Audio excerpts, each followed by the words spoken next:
உடலுக்கே முக்கியமானது தலை. அந்த தலைக்கு வந்து நல்லா பிராண சக்தி அதிகமாக போகிறதுக்கும், சுவாச குழாய் நல்லா தேவையில்லாத டஸ்ட்டு சளி இதெல்லாம் கிளீன் ஆகிறதுக்கு கபாலபதி மூச்சு பயிற்சி எப்படி செய்யறதுன்னு பார்க்கலாம்.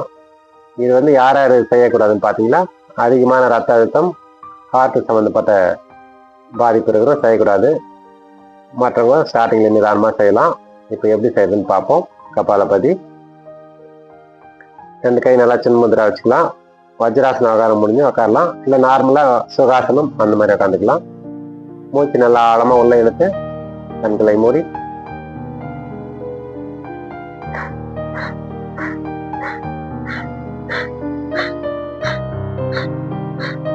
இது நார்மலாக அந்த ஸ்டார்டிங்கில் வந்து மூச்சு நல்லா ஆழமாக இழுத்து 1 நிமிஷத்துக்கு 60 முறை மூச்சு உள்ளே வெளியே வர்ற மாதிரி பண்ணலாம்.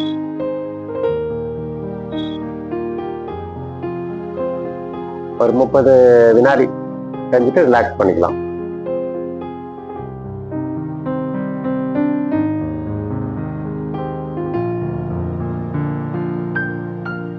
மீண்டும் வந்து கபாலபதி செகண்ட் ரவுண்ட். மூச்சு நல்லா ஆழமா உள்ள இழுத்து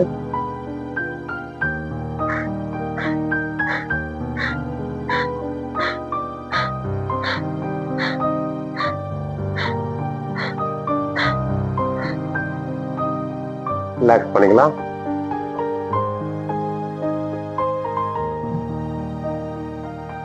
இப்ப வந்து ஒரு மூச்சு நல்லா ஆழமா உள்ள இழுத்து ஒரு 5 வினாடி மூச்சு உள்ள நிறுத்திக்கலாம்.